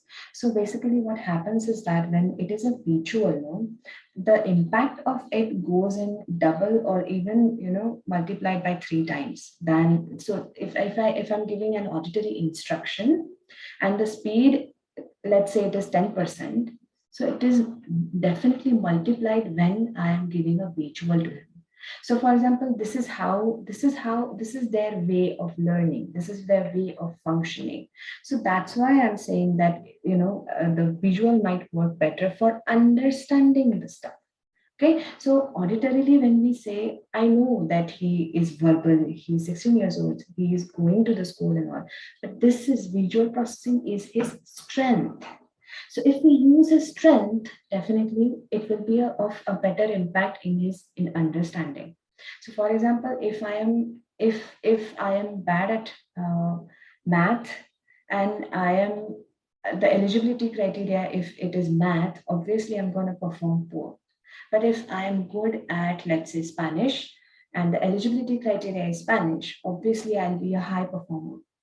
Right? It's like that. Maybe it not be a very great analogy, but they understand and they perceive, they process information, visual information far more better than auditory. So he may not be even, he will be using language fantastically and everything, but the process of learning and understanding becomes faster when we include a visual. This is very important for them. So the other part over here is the motor control. So that comes under a very different zone. So the muscle control, the eye-hand coordination, the distance in that calculation, when to take turn, and all those things that comes under motor development. So this is something that is looked after by physical therapists or OTs and all those sort of stuff. So there are two things which I would, these two things which would be a parameter. Thank you so much, ma'am, for your insights. I'm sure that would help Mr. Rohitesh. Next, we have a few questions from different participants, from that of Preeti, Dablin, and multiple others, who wants to know how is that we can implement social skills training or functional communication skills training online. Given the current scenario, how is that, what are certain adaptations that the therapist or the teachers need to keep in mind to adapt all these concepts online so that efficacy is not lost? Yeah, I know. I mean, I have been struggling with the same thing when I am conducting sessions and everything online. There are a lot of things that get compromised. The first is the prompts, okay, and the reinforcement. The immediate effect of reinforcement and prompts is sometimes lost, so that the whole learning process is sometimes affected, but still we can do a lot. So the sessions that I have seen, I have not conducted myself, but I have seen people do it, and they use again the same way. So a lot of prompts are used, a lot of differential reinforcement is used, and a lot of activity. So there is no academics. So a lot of child-friendly games and activities are there, which like dancing and all the sort of stuff. In that, there are some other, so the rules can be specified to children, and like for example, taking turns and waiting for others, so not interrupting, and answering questions in full sentences, or the latency and all those sort of things could be addressed. So a lot could be done. However, yeah, some things get compromised, but we can still do a lot in that. Okay, so using differential reinforcement, a lot of it, verbal obviously, and a lot of prompts is something that can help in this. Thank you so much, ma'am. So as you mentioned in the earlier slide, it all works in combination. Nothing in isolation is what I think is the Eclectic. key. Thank you so much, ma'am. Next, we have Ms. Mitali with us. Hello. Yes, ma'am. Please go ahead. Thanks Hi. for the opportunity. I have two things actually to discuss. So one is that this person had said about his son who doesn't slow down in curbs. So I understand he's a teenage. So being a teenage, there's an excitation, and then the adrenaline flow is there and all. So they basically would also need that excitation, and then hence Mhm. maybe storytelling also would work alongside the visual processing. So maybe Mhm. storytelling with visuals would also work. That's one Yeah. suggestion. And Okay. another, yeah, and another, I would like to take a question. I mean, I'd like to ask something from your case study of seventh. I guess there's the case number 7, a 12 Mhm. year old boy Mhm. who was what was it? Sorry. Yeah, self-stimulatory behaviors, you said. So Hmm. usually nowadays with this mobiles coming in place, and almost all of the people are always busy with the mobiles. So Yeah. did he have other self-stimulatory behavior apart from screen time, or was that the only one? Yeah, the other behaviors would be he would continuously rock, jump in place, and all those sort of stuff was there. A lot of vocal stereotypy was also there, which he would engage into. So basically, as I said in my last workshop, the why do they do this is basically when they're under aroused or over aroused. So based on, so when basically, if for example they are engaged into screen time, and we ask them to stop, basically they are aroused in that, overexcited, so the screen is moving fast, something that is there catching their eye and everything, so they are aroused in a state where they are highly engaged, right? We take it away, and the world around them has got not much to offer, right? They are not functionally a part of it, so obviously they are going to come up with a way to gain the arousal level back. So their stimulation level back. So that's how they do it. So they start jumping, they start flapping, start engaging into the vocal stereotypy, or all those sort of things. So these are the things that we need to understand. So lots of other, when we understand this way things become easier to analyze that which variable needs to be shifted where and everything. The suggestion that you gave is basically storytelling. So social stories are that. So it's a combination. The one that I showed you upon asking a break is a social story. So it is a story, it is a narrative form which is there present in the first person statements. So obviously it is a combination of storytelling plus visuals about that person and about that particular social situation. It has got options on what to do, what's going to happen, and what's going to be in the end for me, waiting for me when I do this way. All right. So it's a fantastic combination of storytelling and visuals based on that. So social stories are fantastic. They work fantastically with children with spectrum. Yeah. Thank you so much, ma'am, for your insights again. So understanding the unique needs of the child and like catering to that and going to the level of the child's understanding and devising strategies is the way to go about it. So as we are running short of time, let's take the last few questions. We have certain questions which are like combined ones. I'm going to combine them. So from Ms. Deepali and also Rosie, who wants to know, sometimes children are very shy in nature and they also don't engage in the process of communication. So what can be done to demarcate both shyness from that of difficulty with speaking? How is that we can demarcate both? And also Mhm. sometimes children they are verbal but they do not engage in communication. So even after taking Yeah. them for therapy or like communication skill building, even after that it doesn't work.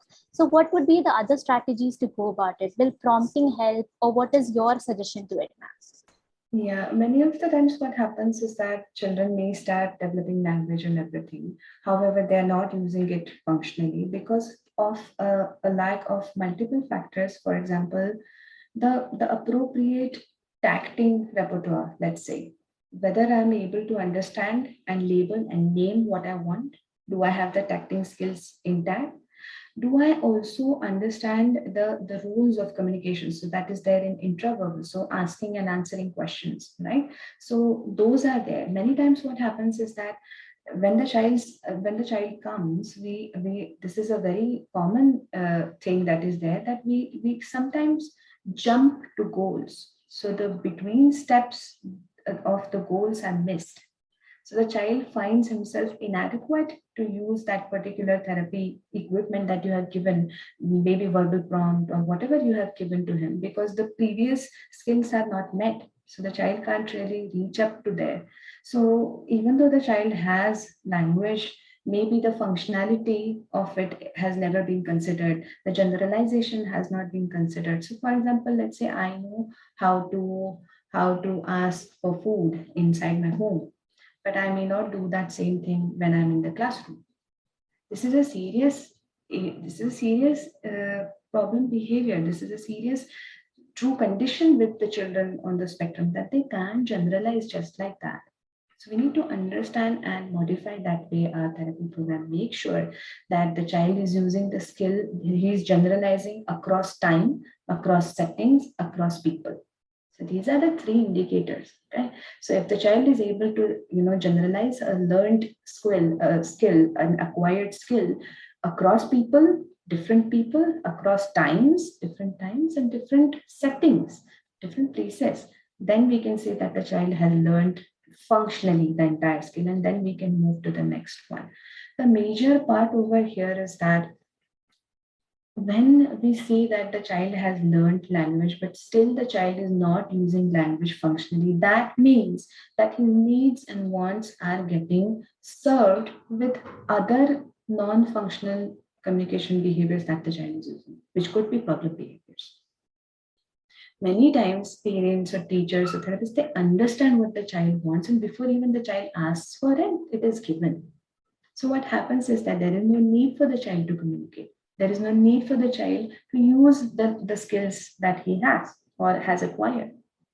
So there is something called as communication circles in flow time approach, which teaches us into creating different loops and situations of communication intertangled with the current scenario that we have. So for example, I know that the child wants, let's say the child wants cheese. Okay, and the child comes to me.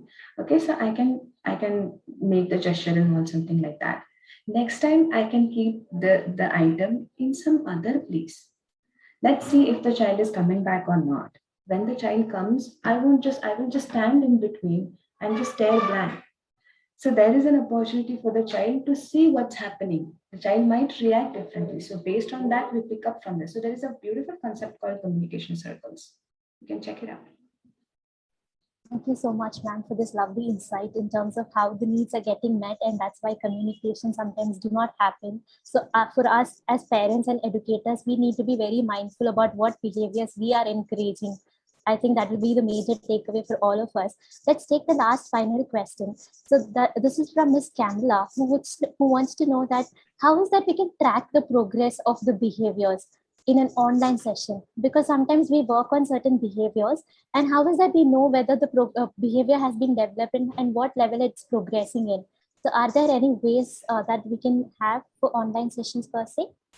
Yeah, for online sessions also the same way data collection can happen. So the I have shown you the ABC charts. I have shown you the how we can tally mark and do the data collection in one of the previous. I think in part one I have told about that, how to collect data and how to quantify the data, because behavior is measurable, because behavior is observable and measurable. We can keep track of it. So yeah, definitely we can do that in the online sessions as well. Thank you so much, ma'am. So readapting the same ABC charts and frequency would be a way to go about it, is what I assume. Thank you so much, ma'am, for this insightful session and for patiently answering all questions in depth and sharing your insights with all of us. We got to learn a lot from you today. Thank you all participants for actively participating and staying through to put your questions and learning from each other with your inputs. I've already seen that the feedback link has been shared with you all. I'll request my team member to again share the feedback link. Do let us know how the session was for you so that we can improve the experience with all of you all. Ma'am, I would like to ask you how your experience has been and your final words to all our participants today. Yeah, as always, it has been a fantastic experience. The audience participation was lovely, was fantastic. And I wish we had more time and everything, but that's okay. Most important part over here is that we need to understand how the child functions. Then and then only we will be able to modify the behaviors or consider about which technique we can apply. So if we don't understand how the child is functioning, what are his strengths? What is it that the child is bringing to you, then we were missing on a lot of other possibilities, because we can pick up on that, we can build on that, a lot of things.